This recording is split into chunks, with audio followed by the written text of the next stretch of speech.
Shalom, berjumpa kembali di dalam program pendalaman Alkitab melalui pelajaran Sekolah Sabat bersama dengan kami Cornelius Media.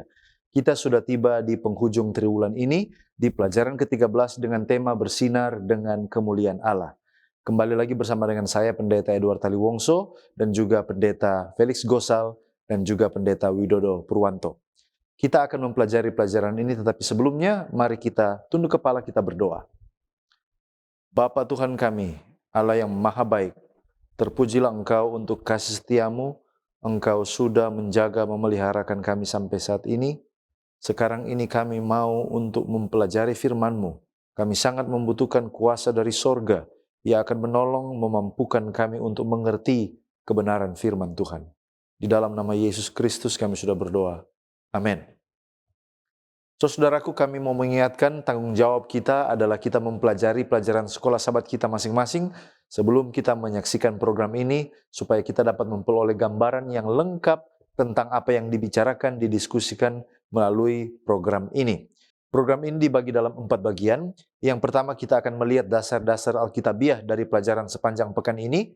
Yang kedua, kita mencoba menggali ayat inti yang dipilih oleh penulis pelajaran sekolah sahabat. Yang ketiga, pertanyaan-pertanyaan yang muncul dari pelajaran dari hari per hari. Lalu kemudian yang terakhir, kita tiba kepada bagian aplikasi. Untuk bagian yang pertama, mari kita lihat sumber Alkitabiah dari pelajaran ke-13 ini. Yang pertama, 1 Tesalonika 5 ayat 1-6. Ayat ini mengajarkan tentang hari kedatangan Tuhan Yesus. Paulus menyampaikan kepada jemaat bahwa hari itu akan tiba seperti pencuri di malam hari. Oleh karena itu, sebagai orang percaya harus tetap terjaga dan dalam keadaan waspada. Yohanes 8 ayat 32, Yesus berkata bahwa kebenaran akan membebaskan kita. Dia menyatakan bahwa orang yang mengenal kebenarannya akan dibebaskan dari belenggu dosa dan juga pengaruh kejahatan.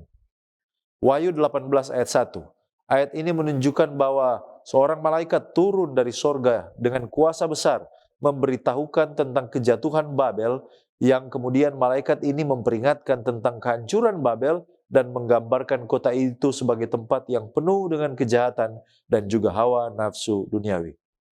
Wahyu 4 ayat 11. Di sini menyatakan bahwa Allah layak menerima segala kemuliaan, kehormatan dan kuasa karena Dialah pencipta segala sesuatu.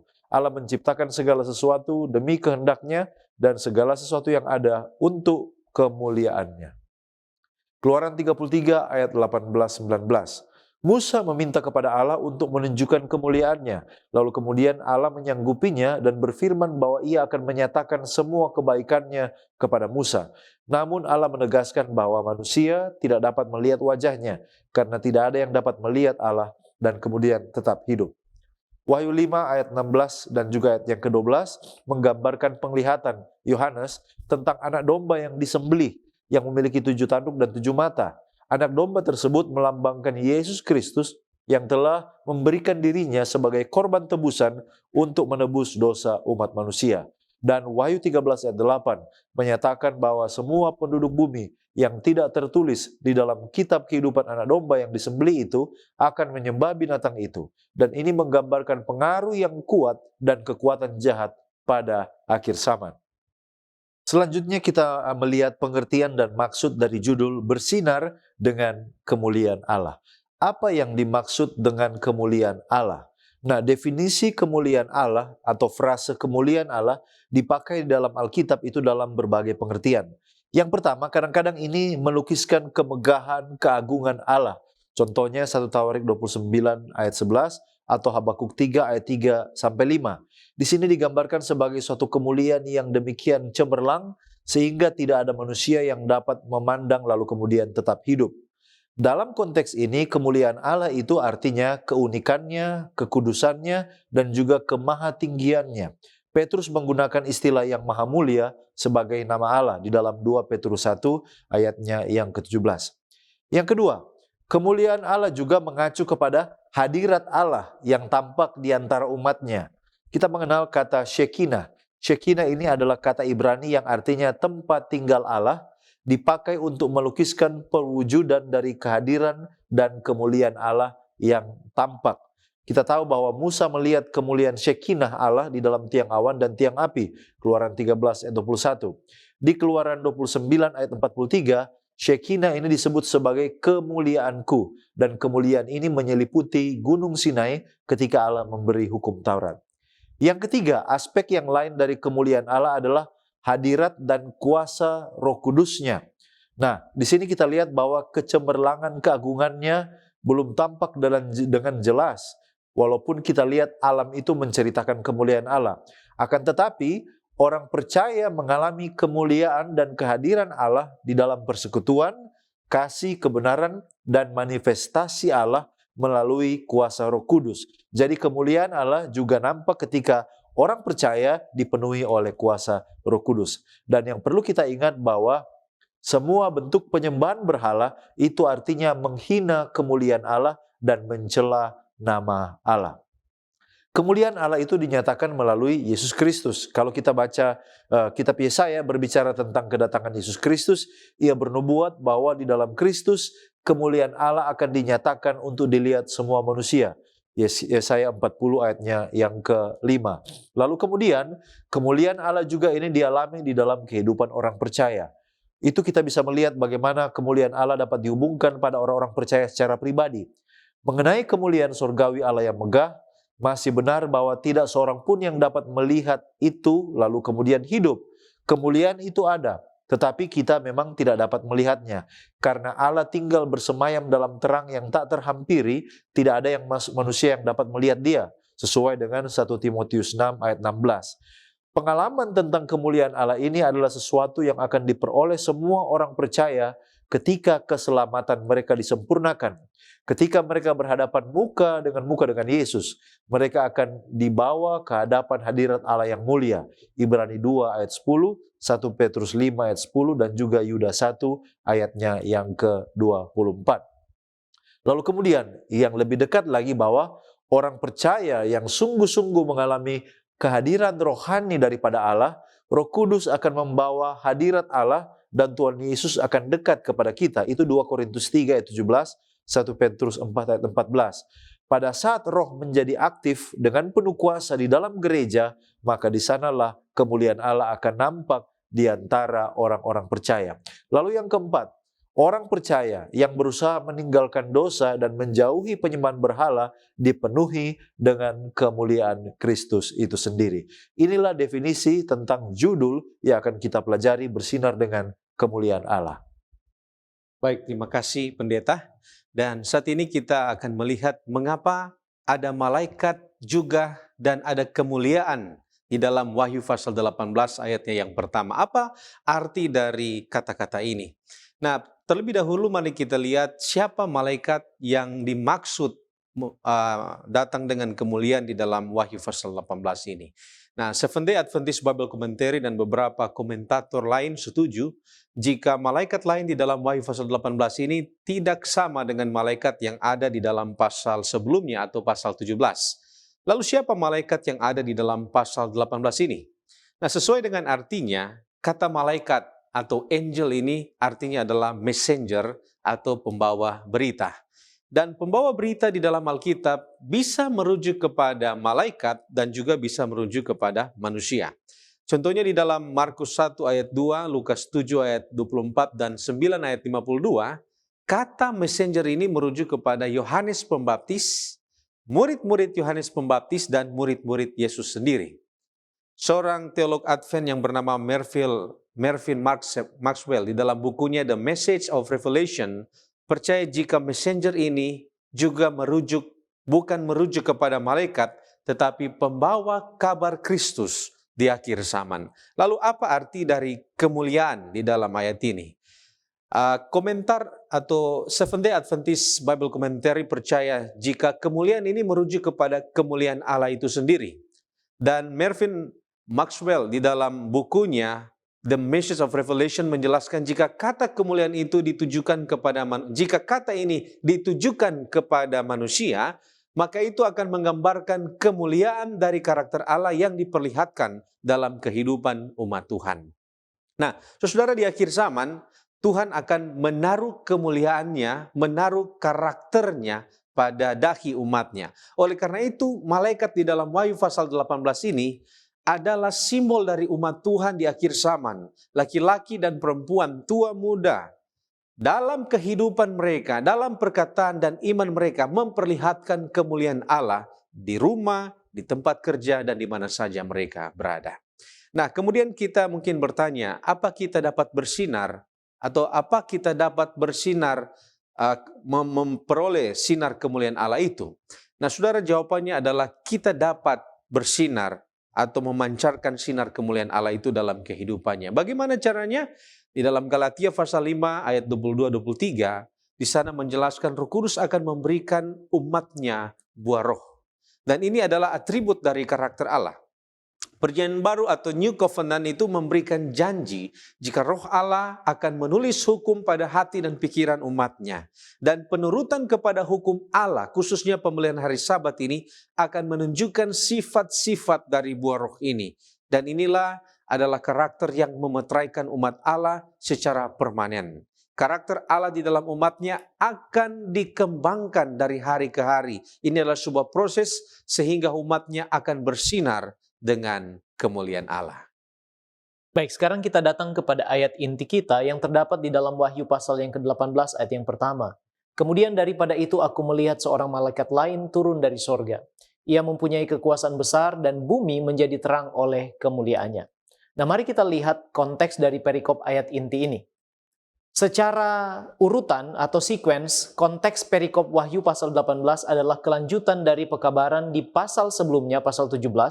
Dan artinya secara umum kedua pasal ini, Wahyu 17 dan 18 memiliki tema utama yang sama. Wahyu 17 menggambarkan kuasa keagamaan murtad di akhir zaman yang bernama Babel yang besar, ayat yang kelima, serta awal kejatuhannya ayat yang ke-16 dan 17, sedangkan Wahyu pasal 18 menjelaskan lebih detail lagi tentang penghakiman itu dan bagaimana dia dibawa sampai kepada kejatuhannya. Dan hal itu diawali dengan kedatangan seorang malaikat lain yang turun dari sorga dengan kuasa yang pekabarannya adalah tentang kejatuhan Babel. Ayat yang kedua, Wahyu 18, sudah rubuh Babel, kota besar itu. Nah, paling tidak dari konteksnya ada 3 hal yang bisa kita lihat di sini. Yang pertama, saat penghakiman Allah bagi Babel, kota besar itu sudah tiba. Mengapa? Karena Wahyu 18 ayat yang kelima mengatakan sebab dosa-dosanya telah bertimbun-timbun sampai ke langit dan Allah mengingat segala kejahatannya. Artinya cawan murka Allah siap ditumpahkan bagi Babel besar itu. Yang kedua, frase pengulangan sudah rubuh menunjuk kepada kepastian kejatuhannya.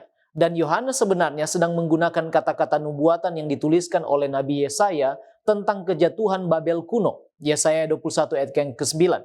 Kita tahu bahwa Babel kuno yang menawan Yehuda rubuh dalam sekejap dikalahkan dalam pengepungan satu malam pada saat Raja Belshazzar sedang mengadakan pesta yang besar menurut Daniel pasal yang kelima. Kekuasaannya kemudian jatuh kepada kerajaan Media Persia pada tahun 539 sebelum Masehi. Jadi sebagaimana Babel kuno telah dinubuatkan kejatuhannya dan hal itu benar-benar terjadi, demikian juga Babel besar yang melambangkan sistem keagamaan murtad di akhir zaman juga telah dinubuatkan dan pasti kejatuhannya. Dan yang ketiga, konteksnya adalah panggilan malaikat dalam ayat inti kita juga adalah panggilan untuk keluar dari Babel dan selamat dari penghukuman terakhir yang akan segera menimpa Babel itu. Ayat yang keempat. Nah, kalau begitu siapakah malaikat lain ini dan apa posisinya? Wahyu 16 menjelaskan tentang Allah memerintahkan 7 malaikat untuk menumpahkan cawan murkanya ke atas bumi. Peristiwa ini dijabarkan mulai dari Wahyu pasal yang ke-16, dan kemudian seorang dari antara ke-7 malaikat itu kemudian datang kepada Yohanes, diceritakan dalam pasal 17, dan kemudian seorang malaikat lain lagi datang membawa pekabaran dalam Wahyu pasal 18. Jadi malaikat yang ada dalam ayat inti kita adalah malaikat yang lain, bukan dari ke-7 malaikat pembawa ke-7 murka Allah. Memang secara urutan malaikat ini datang sesudah ke-7 malaikat dengan murka Allah. Namun justru posisi dan tugasnya dikaitkan erat dengan malaikat yang kedua dan malaikat yang ketiga dalam pekabaran 3 malaikat Wahyu pasal 14 ayat 6-12. Jadi boleh dikatakan malaikat ini adalah malaikat yang keempat bila kita hubungkan dengan pekabaran 3 malaikat dalam Wahyu 14. Seventh-day Adventist Bible Commentary volume 7 halaman 860 mengatakan tentang posisinya. Malaikat ini berbeda dari malaikat pada pasal yang ke-17. Dia satu dengan malaikat ketiga dari pasal 14 ayat 9-11 dalam hal mengabarkan pekabaran terakhir Allah kepada dunia, dan pekabarannya itu adalah sebuah pengulangan dari pekabaran malaikat yang kedua di dalam Wahyu 14 ayat yang ke-8. Jadi posisinya jelas disamakan dengan 3 malaikat yang membawa pekabaran 3 malaikat. Nah, mengapa malaikat punya kuasa? Dan dalam hal ini dikatakan kuasa yang besar. Dari siapa dan kuasa seperti apa? Ellen White di dalam buku The Truth About Angel halaman 9 mengatakan, sebelum penciptaan manusia, para malaikat sudah ada. Sebab ketika dasar bumi diletakkan, bintang-bintang fajar bernyanyi bersama dan semua anak Allah bersorak-sorai. Ayub pasal yang ke-38 ayat 7. Secara alami dikatakan malaikat lebih superior, lebih kuat daripada manusia, karena pemazmur mengatakan bahwa manusia diciptakan sedikit lebih rendah daripada malaikat. Mazmur 8 ayat yang ke-5. Jadi dapat kita simpulkan bahwa malaikat adalah ciptaan Allah. Fakta bahwa mereka memiliki kuasa dan kekuatan yang lebih besar dari manusia itu adalah semuanya berasal dari Allah. Nah, malaikat lain dalam ayat inti dikatakan turun dari sorga, artinya datang dari tahta Allah dan mempunyai kuasa yang juga diberikan oleh Allah. Apa maksud kuasa di sini? Kuasa yang seperti apa?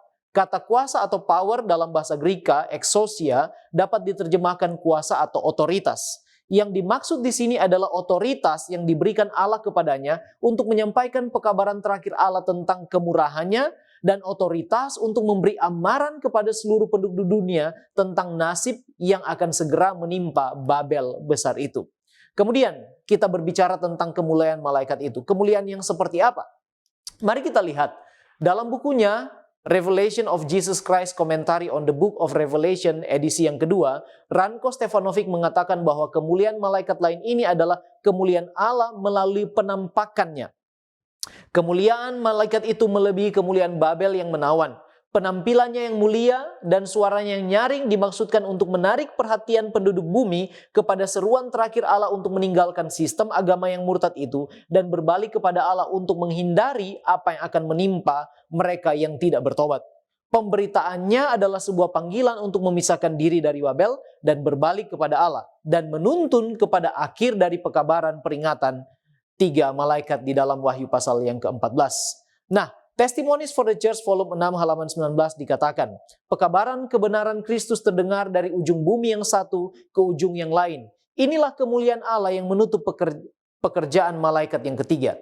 Jadi, jika dengan sungguh-sungguh kita mengikut Tuhan dan mengabarkan pekabaran kebenaran Kristus, maka kita akan juga membawa kemuliaan Allah dalam kehidupan kita kepada orang-orang yang berada di sekitar kita. Itulah kemuliaan malaikat, yaitu kemuliaan Allah yang disampaikan kepada seluruh penduduk bumi untuk mereka berbalik kepada Tuhan. Baik, selanjutnya kita akan melihat kata krisis terakhir. Apa yang dimaksud krisis terakhir dan mengapa ini adalah krisis? Nah, apa yang dibicarakan di dalam kitab Wahyu disebut sebagai krisis terakhir karena ini merupakan peristiwa-peristiwa yang akan terjadi dekat atau menjelang kedatangan Kristus yang kedua kali. Pertama. Yang kedua, ini merupakan kesempatan terakhir bagi setan untuk melancarkan aksinya, menipu dan menyesatkan umat manusia dengan tujuan agar mereka akan mengutuk Allah. Tetapi kemudian usaha setan ini akan diakhiri dan tidak akan dalam krisis. Itulah sebabnya ini disebut terakhir. Mengomentari tentang penipuan terakhir setan ini dalam buku Great Controversy halaman 625, Ellen White mengatakan, sebagai puncak dari drama penipuan yang luar biasa ini, iblis akan mempersonifikasikan Kristus. Gereja telah lama mengaku menantikan kedatangan Juru Selamat sebagai penggenapan pengharapannya. Sekarang sang pendusta besar akan membuat seolah-olah Kristus telah datang. Di berbagai belahan bumi, iblis akan memanifestasikan dirinya di antara manusia sebagai makhluk agung dengan cahaya yang menyilaukan, menyerupai gambaran Allah yang diberikan oleh Yohanes dalam kitab Wahyu. Dan alasan yang ketiga, keadaan dunia yang telah rusak oleh karena dosa dan penyesatan setan akan segera dipulihkan seperti pada waktu sebelum tercemar oleh dosa. Nah, dosa sebagai penyebab semua krisis akan berakhir. Itulah sebabnya mengapa ini disebut sebagai krisis terakhir. Kembali lagi Ellen White dalam Review and Herald 17 Desember 1908 mengatakan, tetapi saatnya akan datang bahwa peperangan akan selesai dan peperangan akan dimenangkan, dan kehendak Allah akan terjadi di bumi seperti di sorga, dan bangsa-bangsa tidak akan mempunyai hukum lain selain hukum sorga, dan mereka semua akan berbahagia, bersatu sebagai satu keluarga dengan mengenakan pakaian pujian dan syukur, yaitu jubah kebenaran Kristus. Apa pengertian akhir zaman kita harus berjaga-jaga, lalu kemudian jangan tertidur sama seperti orang lain? Nah, kalau kita melihat di dalam konteks 1 Tesalonika 5 ayat 6, pengertian berjaga-jaga ini merujuk kepada panggilan kepada orang-orang percaya untuk tetap berjaga dan waspada menghadapi kedatangan Tuhan Yesus. Ayat ini menggambarkan bahwa hari kedatangan Tuhan akan datang secara tiba-tiba dan tidak terduga, seperti pencuri yang datang di malam hari. Berjaga-jaga dalam konteks ini juga mencakup sikap rohani yang tetap terjaga dan sikap menghadapi kembali Tuhan Yesus. Orang-orang percaya tidak boleh terlena dalam ketidaktahuan atau ketidakteraturan, tetapi harus hidup dalam terang dan tidak di dalam kegelapan. Nah, sikap berjaga-jaga ini mengimplikasikan kehidupan yang terfokus pada Kristus, setia dalam persekutuan dengannya, dan aktif dalam mempraktikkan iman dan juga kasih. Sementara itu, makna tertidur adalah tidur artinya merujuk kepada keadaan ketidaktahuan, ketidakteraturan, atau ketidakpedulian rohani. Paulus menggunakan istilah ini secara metaforis untuk menggambarkan orang-orang yang tidak sadar atau kurang waspada terhadap kedatangan Tuhan Yesus dan juga kebenarannya. Nah, makna tertidur ini mencakup beberapa aspek. Yang pertama, ketidaktahuan, orang-orang yang cenderung tidak memiliki pemahaman yang benar tentang perkara-perkara rohani. Yang kedua, ketidakteraturan, orang-orang yang tertidur bisa jatuh ke dalam gaya hidup yang tidak teratur, tidak disiplin dalam menjalankan ajaran Kristus, atau mungkin melakukan praktik-praktik dosa, membiarkan diri mereka terjerat dalam kehidupan yang bertentangan dengan kehendak Allah. Yang ketiga artinya adalah ketidakpedulian rohani. Tertidur juga mencerminkan sikap yang kurang perhatian atau tidak peduli terhadap kebenaran rohani. Orang-orang yang tertidur ini cenderung acuh tak acuh terhadap panggilan Tuhan dan tidak aktif di dalam mempraktikkan iman atau terlibat dalam pelayanan dan persekutuan gereja. Apa pengertian anak-anak terang dan siang, dan apa pengertian anak-anak malam atau kegelapan di dalam 1 Tesalonika 5 ayatnya yang kelima. Nah, dalam ayat ini Paulus menggunakan perbandingan antara anak-anak terang, yaitu anak-anak siang, dan orang-orang malam atau orang-orang kegelapan untuk menggambarkan dua kelompok yang berbeda secara rohani. Anak-anak terang menggambarkan orang-orang yang hidup sesuai dengan kebenaran dan terus-menerus memperoleh pengertian tentang rencana dan kehendak Allah. Mereka memilih hidup dalam terang kebenaran dan dipengaruhi oleh Roh Kudus. Di sisi lain, istilah orang-orang malam atau orang-orang kegelapan mengacu pada orang-orang yang hidup dalam ketidaktahuan spiritual, kejahatan, atau gaya hidup yang tidak bermoral. Ini mencakup mereka yang tidak mengenal atau menolak kebenaran Allah, serta mereka yang terjerat di dalam praktek-praktek dosa, pemikiran dunia yang sesat. Di dalam buku Andrews Bible Commentary, New Testament, halaman 1772, di sana dikatakan bahwa dalam agama Yahudi dan sepanjang Perjanjian Baru, kegelapan dan malam melambangkan keadaan mereka yang berada dalam ketidaktahuan dan apatisme rohani. Sebaliknya, mereka yang berada dalam keadaan siap sedia dan kebenaran berada di siang hari dan di dalam terang. Itulah perbedaan antara dua kelompok ini yang dijabarkan oleh Rasul Paulus dalam 1 Tesalonika pasalnya yang kelima. Baik, terima kasih pendeta. Selanjutnya kita akan melihat pokok pembahasan mengenai kebenaran. Apa arti kebenaran? Nah, saudara, kita akan lihat di dalam Alkitab pengertian kebenaran baik di dalam Perjanjian Lama dan juga di dalam Perjanjian Baru. Nah, terminologi paling umum untuk kebenaran di dalam Perjanjian Lama itu adalah dalam kata emet di dalam bahasa Ibrani, yang berarti kenyataan yang kokoh atau pasti. Nah, pengertian ini mengandung konsep kekokohan, kesetiaan, dan keteguhan. Artinya adalah ketika hal ini merujuk kepada perkataan kita, tindakan kita, atau pemikiran kita, maka kebenaran di sini menunjukkan kualitas integritas yang sesuai dengan apa yang benar dalam kita. Nah, mari kita lihat ada beberapa istilah kebenaran di dalam Perjanjian Lama. Yang pertama, di dalam istilah hukum. Di dalam istilah hukum, emeth ini menunjuk fakta tentang autentik atau yang tidak palsu, yang dapat diverifikasi. Beberapa contoh di dalam Alkitab kita bisa lihat di dalam Ulangan pasal 22 ayat 20. Di sana kalau saudara baca, jika tuduhan yang diajukan oleh suami terhadap istrinya atau pengantin perempuan itu tidak palsu, artinya autentik, artinya benar, maka ada tindakan hukum yang akan dibenarkan berdasarkan bukti yang ada. Kemudian kalau kita baca juga di dalam 1 Raja-Raja pasal 10 ayat 6 sampai 7, ada cerita tentang ratu dari negeri Seba yang datang untuk melihat Salomo, dan ratu negeri Syeba ini memverifikasi bahwa laporan tentang prestasi dan kebijaksanaan Salomo adalah benar dengan mengunjungi sendiri untuk melihatnya. Jadi itu adalah sesuatu yang telah diverifikasi, ditinjau kebenarannya.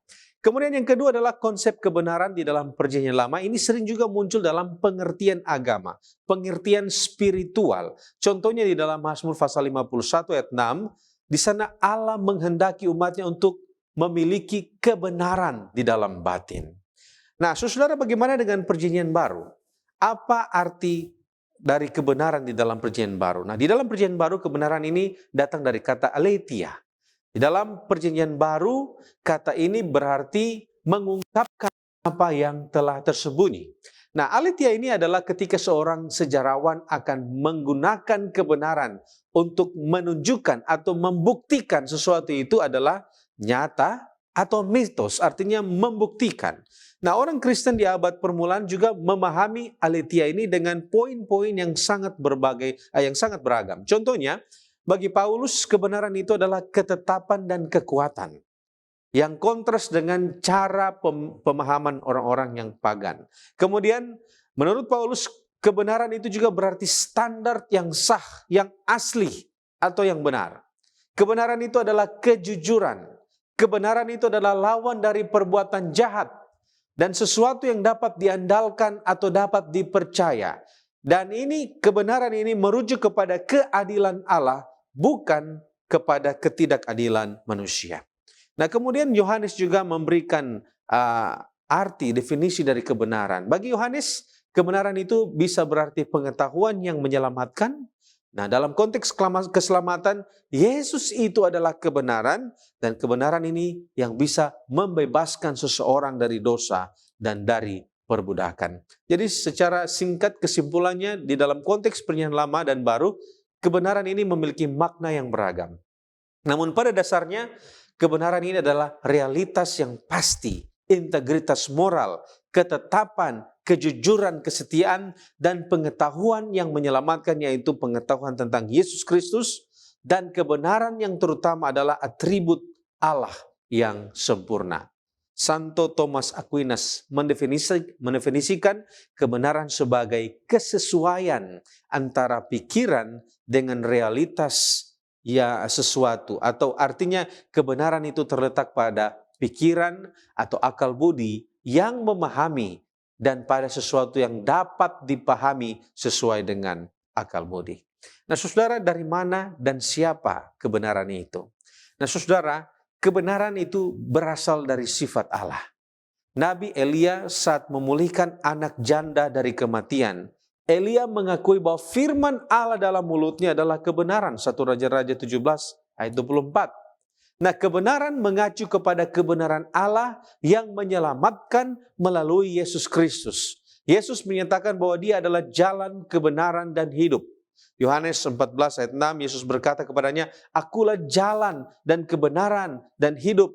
Tidak ada seorang pun yang datang dari Bapa kalau tidak melalui aku." Jadi kebenaran itu berasal daripada Yesus, dan kebenaran itu adalah Yesus itu sendiri. Nah, di mana ada kebenaran saat ini? Apa maksud kebenaran memberikan kebebasan atau kemerdekaan. Mari kita lihat yang pertama, di mana kita dapat kebenaran saat ini? Di mana ada kebenaran saat ini? Nah, saudara-saudara, kebenaran saat ini bisa kita temukan pada 4 hal di akhir zaman. Yang pertama, kita bisa temukan itu di dalam Yesus Kristus. Oleh karena Dia adalah kebenaran itu. Bagaimana caranya? Dengan hubungan pribadi, berdoa, Tuhan akan menuntun kita di dalam kebenaran. Kemudian yang kedua adalah Alkitab, firman Tuhan. Hukum-hukumnya itu adalah kebenaran saat ini. Alkitab itu adalah kebenaran yang harus menjadi panduan di dalam kehidupan kita. Yang kedua adalah tuntunan roh nubuat. Nah, saudara-saudara, roh nubuat ini adalah kesaksian Yesus. Salah satu elemen yang dimiliki oleh keturunan yang lain dalam Wahyu pasal 17 atau umat yang sisa milik kepunyaan Allah. Roh nubuat ini adalah kebenaran yang perlu kita pelajari saat ini. Dan yang keempat adalah perkumpulan yang benar atau gereja yang benar. Tempat di mana kita belajar, kita bertumbuh, kita membagikan dan menghidupkan kebenaran itu. Itu adalah perkumpulan umat Tuhan. Dan kemudian yang berikutnya, apa maksud kebenaran itu memberikan kebebasan atau kemerdekaan? Nah, saudara, di dalam Yohanes pasal 8 ayat 32, di sana dikatakan, dan kamu akan mengetahui kebenaran, dan kebenaran itu akan memerdekakan kamu. Nah, apa arti dari kata-kata ini? Saudara, ada banyak kebenaran tentang agama Yahudi yang telah tersembunyi karena tambahan-tambahan yang diadakan oleh orang Yahudi di dalam praktek keagamaan mereka. Pikiran orang-orang menjadi buta dan tabir itu menutupi hati mereka ketika mereka membaca Alkitab mereka, yaitu Alkitab Perjanjian Lama. Mereka terikat oleh tradisi-tradisi berat dari para tua-tua, sehingga itu membelenggu, menjadi kuk bagi mereka. Nah, di sini Yohanes sedang membicarakan mengenai Yesus yang adalah kebenaran, yang akan datang dan membebaskan mereka. Dia menyatakan bahwa misinya adalah untuk memberitakan pembebasan kepada orang-orang yang tertawan. Lukas pasal 4 ayat 18. Bagi mereka yang menerima kebenaran, Dia menjanjikan kebebasan. 2 Korintus 3 ayat 17 dan Galatia 5 ayat 1. Dan itu bukan saja untuk bangsa Israel pada zaman itu, tetapi juga untuk bagi kita semua pada saat ini. Yesus itu akan memberikan kita kebebasan, kemerdekaan atas tali-tali dosa dan juga atas segala hal-hal yang menuntut, membelenggu kehidupan kita yang kita rasa saat ini. Ya, baik, terima kasih Pendeta. Dan saat ini kita berpindah kepada topik yang penting, yaitu tentang reformasi. Nah, apa pengertian reformasi dan apa reformasi yang telah terjadi di dalam kehidupan kerohanian atau keagamaan? Secara etimologi, kata reformasi berasal dari kata Latin reformationem, yang artinya improvement, perbaikan menjadi yang lebih baik. Atau juga reformare, yang artinya adalah to form again, atau membentuk kembali, atau to change, berubah. Kamus Besar Bahasa Indonesia mengartikan kata reformasi sebagai suatu perubahan secara drastis untuk perbaikan. Nah, dalam sejarah kekristenan, reformasi memiliki makna suatu periode di mana terjadi pergerakan keagamaan pada abad yang ke-16 yang pada akhirnya ditandai dengan penolakan atau perubahan, perbaikan terhadap beberapa doktrin dan praktek keagamaan Gereja Katolik Roma, serta menjadi penanda berdirinya Gereja Protestan. Itulah sebabnya ada begitu banyak tokoh yang disebut sebagai reformator. Contohnya orang-orang Waldensia, John Wycliffe, John Huss, Jerome, Ulrich Zwingli, John Calvin, dan yang paling terkenal adalah Martin Luther. Nah, dari sudut pandang agama atau kerohanian, reformasi dari pergerakan Protestan yang bersejarah ini membawa kekristenan yang ada pada masa kegelapan oleh kekuasaan Roma Katolik kepada panggilan untuk menyelidiki kitab suci, Alkitab, dan menjalankan kebenaran dari dalamnya. Sola Scriptura, kembali kepada Alkitab. Kemudian ada panggilan kepada pembenaran oleh iman, sola fide, hanya oleh iman saja. Serta keselamatan yang hanya boleh didapatkan oleh karena kasih karunia Allah, yaitu sola gratia. Nah, inilah reformasi yang telah terjadi di dalam keagamaan, khususnya kekristenan. Nah, kalau begitu apa pekabaran 3 malaikat ini yang kita pelajari adalah reformasi? Mari kita lihat Wahyu 14 yang berisi pekabaran 3 malaikat datang sesudah nubuatan dari Wahyu 13, yaitu tentang kekuasaan naga melalui binatang yang keluar dari dalam laut dan kemudian dilanjutkan oleh binatang yang keluar dari dalam bumi. Pekabaran 3 malaikat ini sendiri adalah pekabaran terakhir Allah bagi dunia yang berisi Injil keselamatan kepada semua bangsa, suku, kaum, dan bahasa, dan ajakan penyembahan kepada pencipta sesuai dengan kebenaran firman dan hukumnya. Pekabaran ini adalah antitesis dari ajaran-ajaran anggur kepalsuan Babel yang telah memabukkan segala bangsa yang juga akan segera menerima penghakiman terakhir dari cawan murkanya.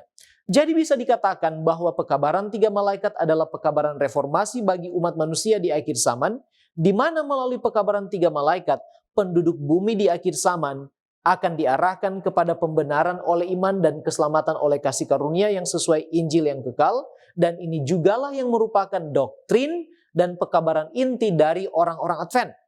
Kemudian ada ajakan untuk menyembah pencipta pada hari Sabat, hari yang ke-7, adalah suatu bentuk reformasi dari ajaran palsu, panggilan dari Babel untuk menyembah pada hari yang pertama yang diterima oleh kaum mayoritas. Nah, ditambah lagi dengan pekabaran penghakiman dan penghukuman terakhir yang adalah panggilan untuk keluar dari Babel atau reformasi dari satu sistem keagamaan yang palsu tersebut. Ellen White mengatakan dalam buku Alpha Omega jilid 8 halaman 618, melalui 2 kesalahan besar, kekekalan jiwa dan kekudusan hari Minggu, setan membuat orang-orang takluk di bawah penipuannya. Roma, Protestan, Amerika, dan Spiritisme akan menjadi persekutuan 3 serangkai yang akan menginjak-injak hak-hak hati nurani. Jadi dalam perspektif eskatologi, maka pekabaran 3 malaikat dalam Wahyu 14 dan ditutup dengan seruan malaikat yang keempat, Wahyu pasal 18, menjadi suatu seruan reformasi di akhir zaman. Dikatakan di dalam Testimonies for the Church jilid 6 halaman 17 dan 18. 3 malaikat dalam Wahyu 14 yang digambarkan terbang di tengah-tengah langit, melambangkan pekerjaan mereka yang memberitakan pesan malaikat pertama, kedua, dan ketiga. Semuanya saling terkait dan bukti-bukti dari pesan kebenaran yang hidup dan akan selalu hidup, yang sangat berarti bagi gereja yang telah membangkitkan perlawanan yang begitu kuat bagi dunia agama, tidak akan punah. Setan terus-menerus berusaha untuk membuat bayangan tentang pekabaran-pekabaran ini, sehingga umat Allah tidak dapat dengan jelas melihat arti pentingnya, waktu dan tepatnya, tetapi pesan-pesan itu hidup dan akan mengerahkan kuasa religiusnya pada pengalaman rohani kita selama masih ada kesempatan atau masih ada waktu. Nah, kalau begitu, apakah reformasi yang dibutuhkan oleh pribadi-pribadi kita? Sebagai orang-orang yang menantikan kedatangan Yesus yang kedua kali dan memiliki misi umat yang sisa, yaitu pekabaran 3 malaikat, maka perlu ada reformasi yang total yang perlu diawali dengan kebangunan rohani melalui pekerjaan Roh Kudus. Kebangunan rohani dan reformasi harus terjadi di bawah pelayanan Roh Kudus. Reformasi tidak akan pernah menghasilkan buah-buah kebenaran yang baik kecuali jika reformasi itu dihubungkan dengan kebangkitan roh. Christian Service halaman 41 dan 42. Reformasi yang seperti apa yang kita butuhkan? Ellen White dalam buku In Heavenly Places halaman 286 mengatakan, Tuhan memanggil kita untuk menentukan pilihan di pihak manakah kita berada, yaitu di pihak yang benar, untuk terhubung dengan agen-agen surgawi, untuk mengadopsi prinsip-prinsip yang memiliki pengaruh yang menghidupkan kembali dan memulihkan, yang akan memulihkan citra moral yang hilang karena ketidaktaatan. Jadi ini adalah panggilan untuk kita segera mengadakan reformasi berhubungan dengan agen-agen surgawi dan menjalankan prinsip-prinsip yang dapat membuat kita hidup kembali, dipulihkan kepada citra moral yang sudah hilang karena ketidaktaatan. Baik, terima kasih pendeta. Sekarang kita melihat kemuliaan Allah di dunia. Apa kemuliaan Allah yang nampak di dunia dan bagaimana kemuliaan Allah ini dapat ditampakkan di dunia kita ini? Sebagaimana yang sudah saya sampaikan di bagian pendahuluan dari diskusi kita, Alkitab sering mengacu kepada kemuliaan Allah untuk menggambarkan manifestasi yang luar biasa dari kehadirannya atau perbuatannya yang menunjukkan kuasa dan keagungannya. Ini dapat termasuk penampakan malaikat, kilatan cahaya, kehadiran Allah yang nyata di dalam bait suci, dan juga mujizat-mujizat yang menakjubkan. Nah, kemuliaan Allah juga mencakup anugerahnya yang melimpah, keadilannya yang sempurna, dan juga hikmatnya yang tak terhingga. Selain itu, kemuliaan Allah juga dapat merujuk kepada pujian, penghormatan, dan penyembahan yang diberikan kepadanya oleh makhluk ciptaannya. Saudara dan saya, manusia, kita dipanggil untuk memuliakan Allah mengakui kebesaran dan kekuasaannya, serta hidup dalam cara yang mempersembahkan kemuliaan baginya. Kemuliaan Allah ini terkait erat dengan penerimaan dan pengakuan bahwa Dia adalah pencipta, pemelihara, dan pemberi segala sesuatu. Justru inilah yang tidak disukai oleh setan di dalam kitab Wahyu. Itu sebabnya dia mau mencemarkan kemuliaan Allah. Dan mereka yang dipanggil di dalam kitab Wahyu terpanggil untuk kembali memuliakan dan memberitakan tentang kemuliaan Allah. Yang ketiga, dalam pengertian yang luas, kemuliaan Allah dapat dipahami sebagai keseluruhan sifat-sifatnya yang sempurna, yang meliputi keagungannya, kasihnya, keadilannya, kebijaksanaannya, dan juga kuasanya yang tak terbatas. Ellen White dalam buku God's Amazing Story, halaman 322 mengomentari tentang kemuliaan Allah. Di sana dia katakan, kemuliaan Allah adalah karakternya. Ketika Musa berada di atas gunung, dia dengan sungguh-sungguh bersyafaat kepada Allah, ia berdoa, "Aku memohon kepadamu, perlihatkanlah kemuliaan-Mu." Lalu kemudian kemuliaan Allah, yaitu karakternya, dinyatakan. Alkitab katakan Tuhan lewat di depannya dan berseru, "Tuhan, Tuhan Allah, penyayang dan pengasih, panjang sabar dan berlimpah kasih setianya, dan berlimpah kasih setianya kepada beribu-ribu orang, mengampuni kesalahan dan pelanggaran dan dosa, dan tidak pernah membalaskan kepada orang yang bersalah." Keluaran 33 ayat 18-19, Keluaran 34 ayat 6 dan 7. Nah, jadi benar bahwa kemuliaan Allah adalah karakternya. Bagaimana karakter ini dinyatakan kepada manusia? Kita menemukan bahwa ada dua cara. Yang pertama, karakter ini dinyatakan kepada manusia di dalam kehidupan Kristus, supaya ia dapat dengan teladannya sendiri menghukum dosa di dalam daging. Itu sebabnya Yesus mengambil rupa daging yang berdosa, dan secara terus-menerus ia memandang karakter Allah. Secara terus-menerus ia menyatakan karakter ini kepada dunia. Lalu kemudian yang kedua, Kristus menghendaki para pengikutnya untuk menyatakan karakter yang sama di dalam kehidupan mereka. Dalam doa syafaatnya bagi murid-muridnya, Yesus menyatakan di dalam Yohanes 17 ayat 22-23, "Aku telah memberikan kepada mereka kemuliaan yang Engkau berikan kepadaku, supaya mereka menjadi satu sama seperti kita adalah satu.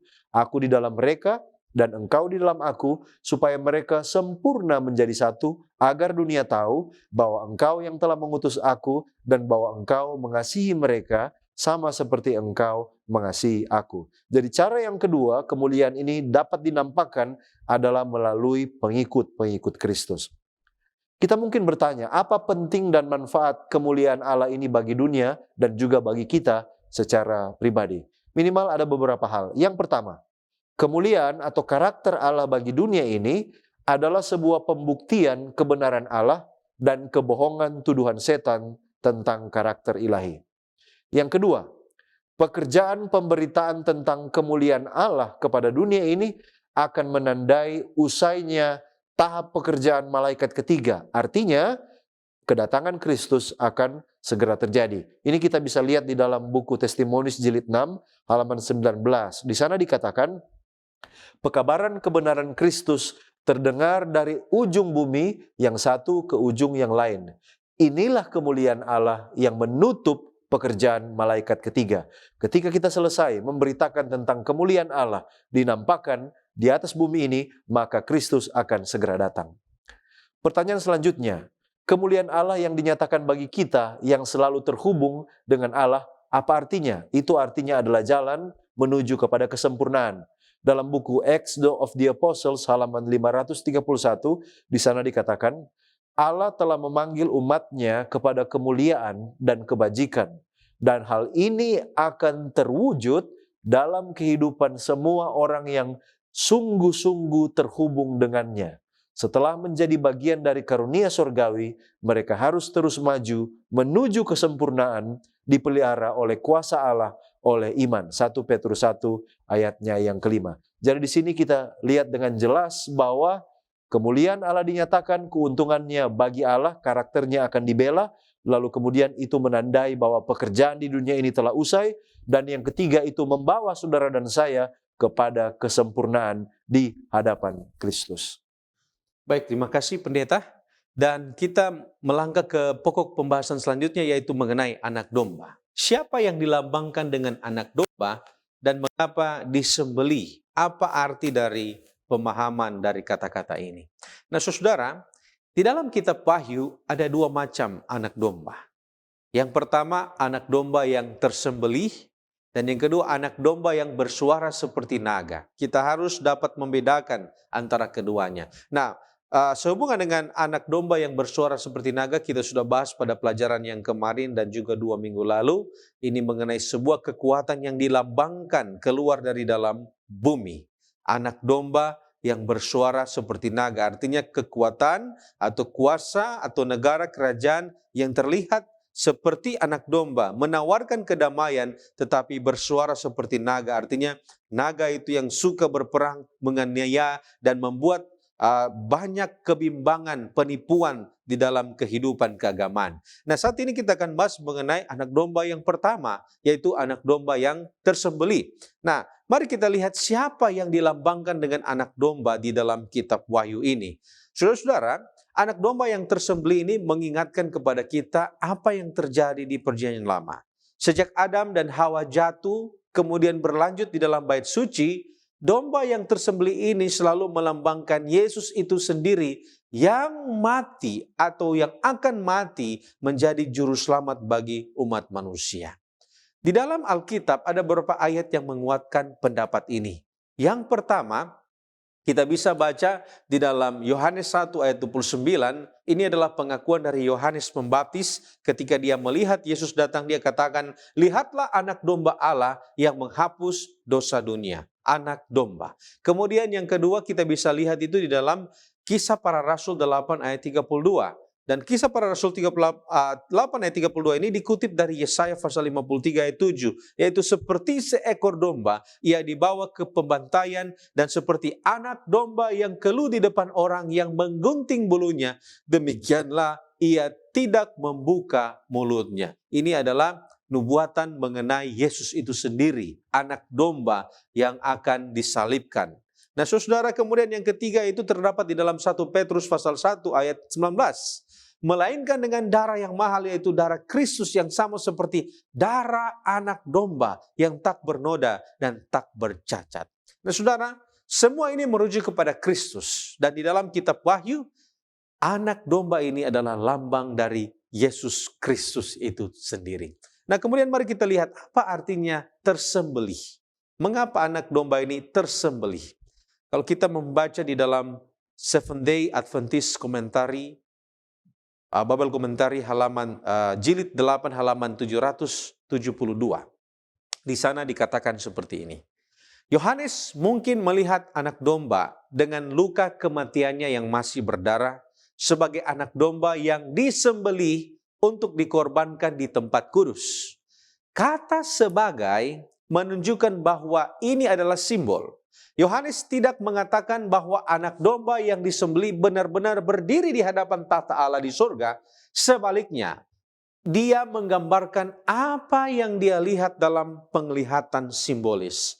Bentuk kata kerja yang diterjemahkan telah disembelih menyiratkan bahwa tindakan penyembelihan ini, penyembelihan telah terjadi di masa lampau dan hasilnya tetap ada. Jadi, meskipun kematian Kristus secara historis telah terjadi di masa lalu, tetapi hasilnya bagi umat manusia selalu segar dan bermanfaat. Itu adalah arti dari domba ini atau anak domba ini yang tersembelih. Melambangkan atau simbol dari Yesus Kristus itu yang telah tersembelih, yang telah disalibkan, dan kematiannya itu memberikan hasil dampak keselamatan bagi umat Tuhan.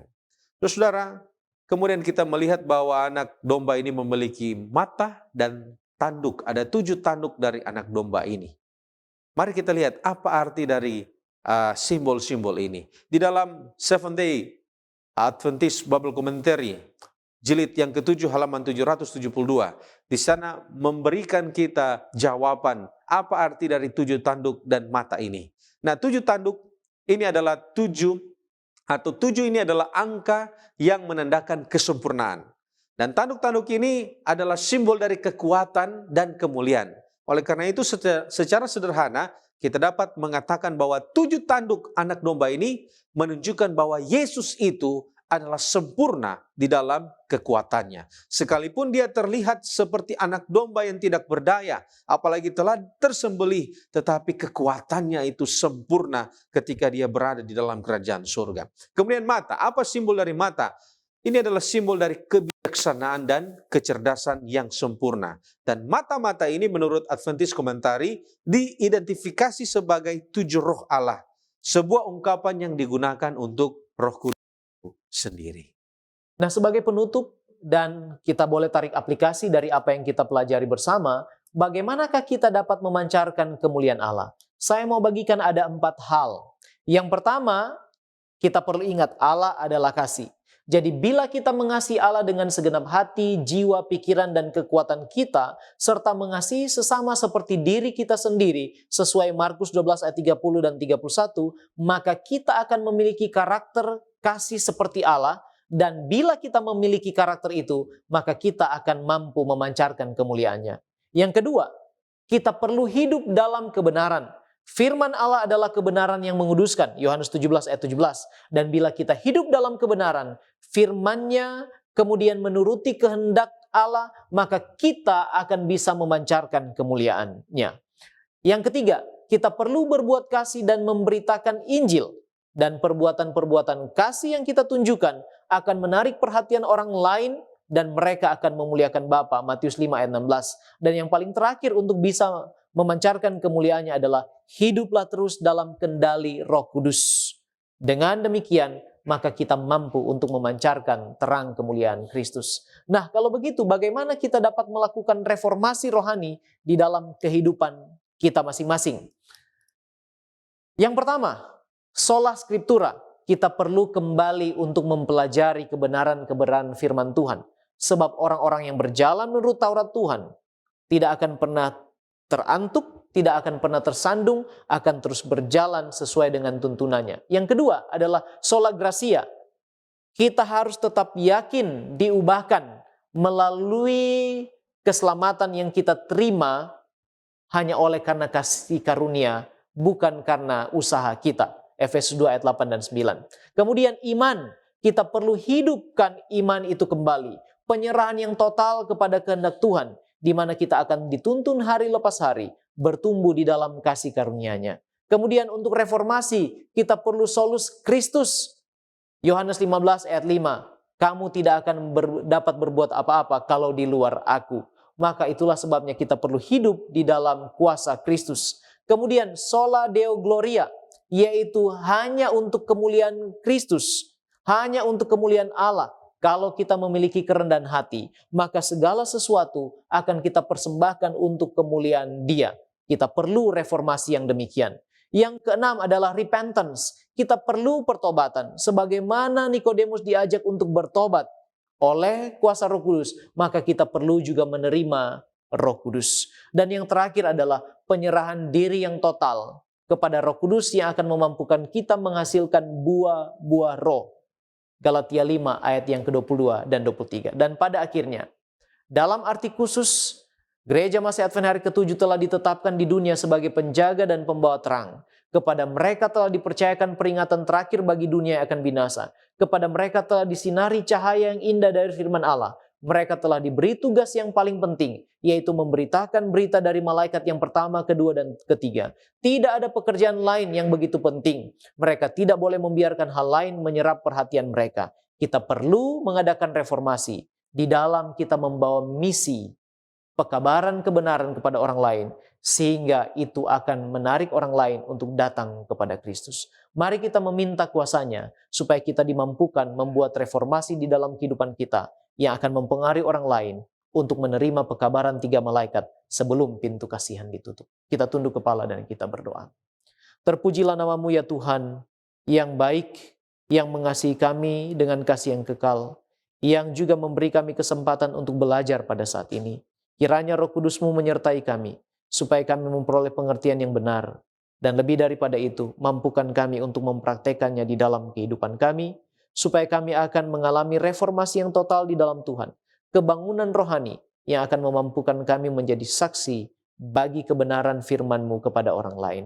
Terpujilah Engkau Tuhan, berkati kami semua. Di dalam nama Yesus Kristus, kami sudah berdoa, mengucap syukur, haleluya. Amin.